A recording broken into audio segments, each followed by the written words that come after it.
How do you shield your team from overcommitting work? This is a big topic, what I could say.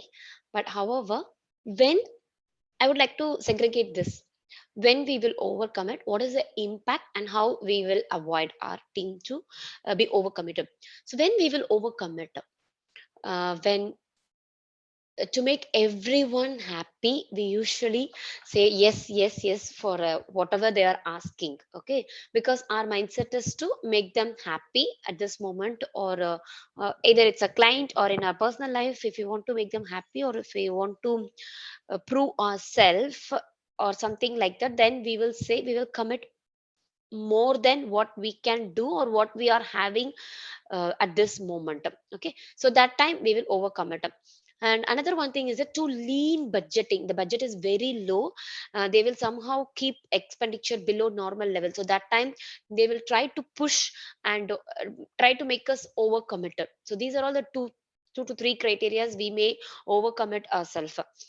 Okay, or otherwise in between stakeholders will come and push, or a product owner will come and push. So that time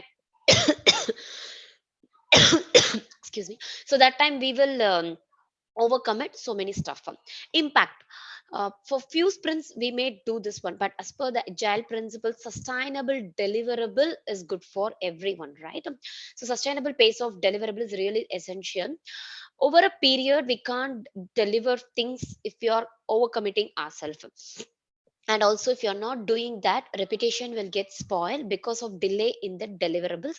And then upcoming projects, if there is anything in pipeline, because of this bad reputation or bad name, we may not get that projects. So that is a kind of loss for us.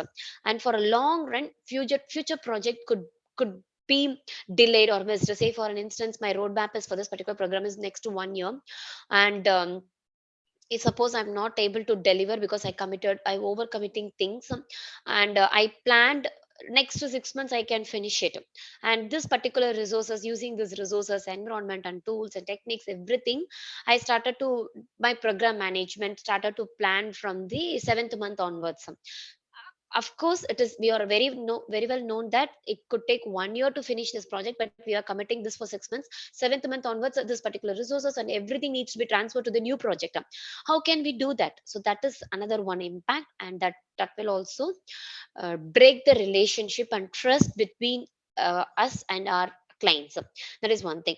And demotivated teams or individuals, stressed, exhausted, and crucial, that kind of environment we may face if team members are getting demotivated very often because of this improper deliverable.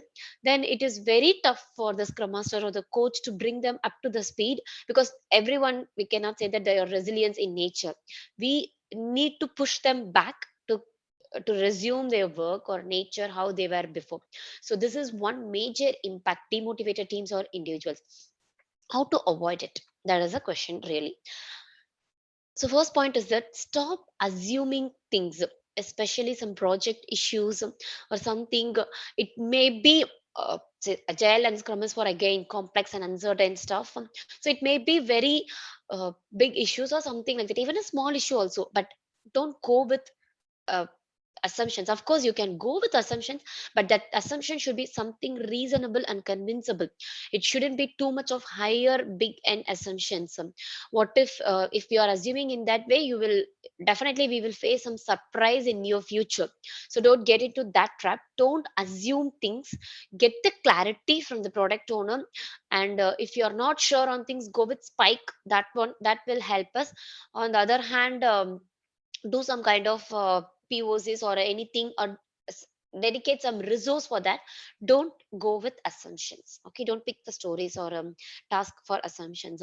Gather right info, and be very sure on definition of done, acceptance criteria, and what needs to be ready. Dependencies, so say for instance, some cases the dependencies may be relying with external teams, external organizations.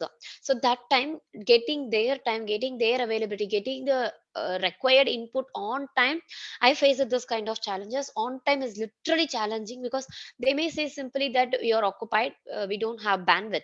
So that time we have to plan accordingly. So gather the right information, and be very sure on everything is very clear. or otherwise little unclarity is okay, but not go everything is unclear. That way is literally challenging, and we may not sure whatever the committed items is sufficient enough or not. Okay, be realistic when you're doing your estimation. Okay, be very realistic, don't do overestimate. On the other hand, don't do underestimation as well. We are not here to prove anyone, we are here to deliver the quality product. That is really really important.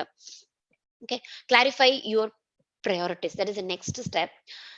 We may be having n number of items, few items we should clarify what is our priority. This will apply in our personal life. We may have n number of items, but we should prioritize the items and work on that item. So clarify your priorities. So insist your team members to be very clear on the priority item, what needs to be done, because few dependencies or few team members may be relying with us for some work item, so that team members may not aware that that item should be picked and we need to finish it off to make them to develop or make them to progress. That clarity may not be there. So clarify your priorities, know your limits. Okay, so what is our velocity, what is our productivity? um, Everyone is having 24 hours. Okay, so few people say that in this 24 hours only Elon Musk became a top person, Jeff became a big person. So that way, okay, Ambani, Adani, so that way they can say, but you are also having the 24 hours, how we are doing. So know your limits, what we can do, what is our velocity, and how we can be very productive on the same hours everyone is having. So make aware of your team members, what is our previous experience and how we are doing and how we can improve in this one, and based on that improvement how much item we can commit for this sprint. Okay, make the team members pass before they are committing something to the product owner in the sprint planning meeting. Because of the hard discussion, sometimes leaders or some other team members was in the need or maybe in the need to commit for something which may not be very realistic. So as a scrum master, we are holding that responsibility to make them pass before they are committing for that item. Over happiness also lead this way, and hot heat discussion also will make them to commit something which may not be very realistic. And the next point is that learn to delegate. I had this experience. One of my team members always pull every item, and he or she becomes a bottleneck on the deliverable area. It doesn't mean that she can't deliver, but she's not having that ample of time or a velocity to deliver, or bandwidth, I could say bandwidth to deliver that item, because she's over committed. So she couldn't deliver that item at the end. Weekends she will work, or some stretch and she will work. So learn to delegate item. Okay, slowly I'm coaching her how to delegate your item to others. So she started to do that delegation work. And of course renegotiate as needed. Sometimes we may think that based on the prehistorical data or something, not all the time our empiricism will be very perfectly matched for this situation. Sometimes that empirical data may work, sometimes may not work also. Okay, everything is uncertain. So renegotiate as needed. If suppose you felt that this story point is not sufficient enough to finish this item because of this XYZ reasons. Okay, at last but not least, coach your team members to say them no to others. That is a art of saying no is one of the greatest skill everyone should learn, because our brought up is like, don't say no to anyone. Uh, try to make try to keep them happy, try to make them happy as much as you can. Yes, of course, their happiness is important. On the other hand, my own happiness and peace is also really really important. If I'm committed something and I'm not delivering that, then my peace will gone, right? So art of saying no is literally a mandatory life skill we all want to improve.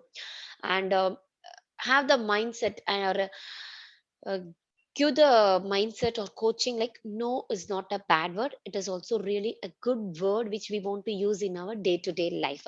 Okay, so these are all the interpersonal areas or things we can include. On the other hand, there is some big subject matter is there when we are doing our estimation, which will help us to avoid overcommitting our work.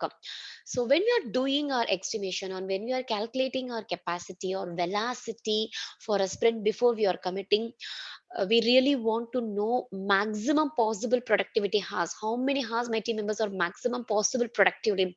Say for instance 6.5 hours I can say, but are they really productive for 6.5 hours per day? No. So that we need to check, and we as a scrum master need to work up. That is one point. And in between, it is one thing. This is MPPH, maximum possible productivity hours, and IT, interruption has interruption time. That also, someone might have interrupted them, so that there we will lose some 10 minutes of time or 15 minutes of time, but we are not at all considering those times and all. Apart from scrum events and ceremonies, that I'm saying this and all, we need to include, or we need to think when we are doing our capacity velocity calculation as a scrum master. Of course, many of the programs are not considering this thing. And another one thing is that CPT, committable productive time. Okay, the first one is MPPH, maximum possible productive hours, and after that committable productive time, and after this interruption time, how much my team members are effectively productively being there. So revised maximum possible productive hours, that is RMPH, and TCPT, that is team members committable productive time. So how many hours we are having at the end based on this TCPT, this is a real time your team members are going to work up. So we should have to make our team members understand what these are all the things. But many a time we are not doing, I feel. If we are providing these things and all, it would be a great deliverable for our team members. So I can help my team members on this way to avoid overcommitting of work.